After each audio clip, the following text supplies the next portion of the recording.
అందరికీ నమస్కారం. ఆంధ్రప్రదేశ్ రాష్ట్రంలో గత 5 సంవత్సరాల్లో ఒక పెద్ద భాగవతం జరిగింది. ఏంటయ్యా అదంటే, ఎస్సీలు నా వాళ్ళు, బీసీలు నా వాళ్ళు, మాట్లాడితే అక్క చెల్లెమ్మలు ఇట్లా మాట్లాడిన జగన్మోహన్ రెడ్డి ప్రభుత్వంలో సిఎంఆర్ఎఫ్ అంటే చీఫ్ మినిస్టర్ రిలీఫ్ ఫండ్, ముఖ్యమంత్రి సహాయ నిధి నుంచి 1750 కోట్ల రూపాయలు, మళ్ళీ చెప్తున్నా 1750 కోట్ల రూపాయలని కేవలం ఆయన సోషల్ మీడియాలో ఆయన గురించి డబ్బా కొట్టడానికి, తెలుగుదేశం పార్టీ జనసేన నాయకులు కార్యకర్తల మీద మార్ఫింగులు చేయడానికి, విషం చెమ్మటానికి ఖర్చు పెట్టారు. ఆ మనిషి ఎవరు అంటే, వైఎస్ఆర్ కాంగ్రెస్ పార్టీకి సోషల్ మీడియా ఇన్ఛార్జిగా ఉన్నటువంటి సజ్జల రామకృష్ణారెడ్డి గారి కుమారుడు సజ్జల భార్గవ రెడ్డి. ఆయనేమో ఆంధ్ర రాష్ట్రంలో ఉన్న మినిస్టర్లందరికీ ఏ మినిస్టర్ ప్రెస్ మీట్ పెట్టాలన్నా కూడా ఆయనే వచ్చి పెడతాడు. ఏ మినిస్టర్కి ఆయన అవకాశాలు ఇవ్వలేదు. సకల శాఖల మంత్రిగా ఆయన యొక్క చేతివాటాన్ని ఆయన ప్రభుత్వంలో చూపించి ప్రతిదానికి ముందుకొచ్చి, అయితే ఏంటంట అది ఇది అదని విష ప్రచారం చేసిన సజ్జల రామకృష్ణారెడ్డి గారి కుమారుడు సజ్జల భార్గవ రెడ్డి 1000 మంది ఎంప్లాయీస్ని కేవలం తెలుగుదేశం జనసేన పార్టీల నాయకుల్ని కార్యకర్తల్ని తిట్టడానికి, ప్రభుత్వాన్ని ప్రశ్నించిన వారి కుటుంబాల ఫోటోలు తీసుకొచ్చి మార్ఫింగులు చేసి ఇష్టం వచ్చినట్టు చేయడానికి సిఎంఆర్ఎఫ్ నుంచి 1750 కోట్ల రూపాయలు వీళ్ళు తీసుకున్నారు. అంటే ఇంకా ప్రజల సొమ్ము పట్ల మాట్లాడితే విశ్వసనీయత అని మాట్లాడే జగన్మోహన్ రెడ్డికి ఏమాత్రం చిత్తశుద్ధి ఉంది అనేది మీరు ఒకసారి ఆలోచించుకోండి. అదేవిధంగా ఆంధ్ర రాష్ట్రంలో ఎప్పుడు ఎస్సీ, ఎస్టీ, బీసీ, మైనారిటీకి సంబంధించినటువంటి కార్పొరేషన్లు ఉండేవి. ఈ కార్పొరేషన్లన్నింటినీ కులానికి ఒకటిగా విభజించిన జగన్మోహన్ రెడ్డి ఏ ఒక్క కార్పొరేషన్ కూడా ఒక్క రూపాయి కేటాయించిన పాపాన గత 5 సంవత్సరాల్లో పోలా.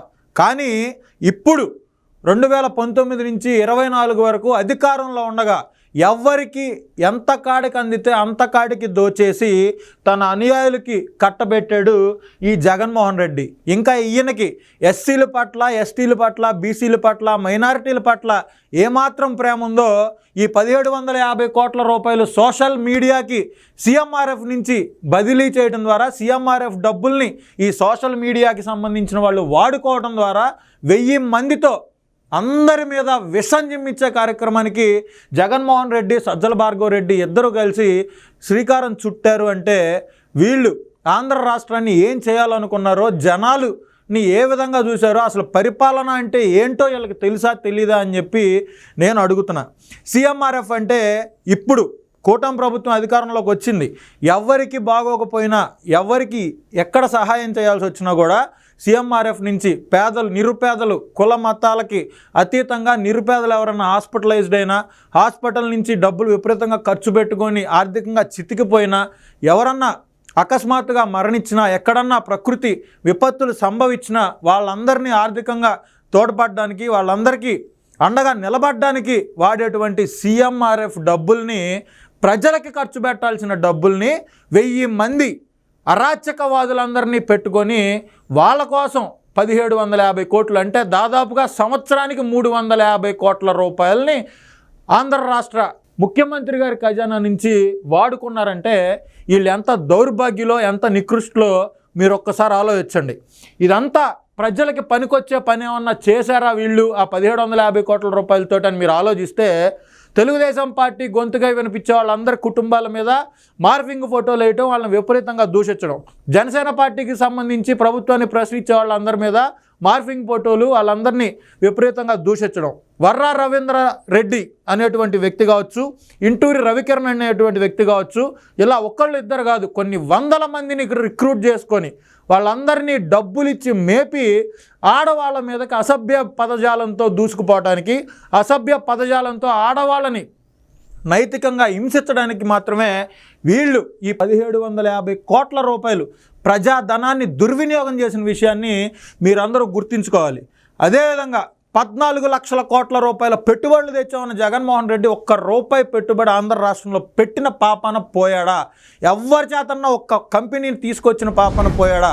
పైగా ఆంధ్ర రాష్ట్రానికి ఎంఓయూలు చేసుకున్న కంపెనీలను కూడా పంపించినటువంటి వ్యక్తి ఆయన గురించి ఈ సజ్జల భార్గవ రెడ్డి గతంలో మాట్లాడుతూ ఎవరన్నా జగన్మోహన్ రెడ్డి గారు ఉద్యోగాలు తేలేదు అంటే తీసుకొచ్చి అలా మొహాన కొట్టండి అని చెప్పి ఒక పీపీటీ ప్రిపేర్ చేశాడు.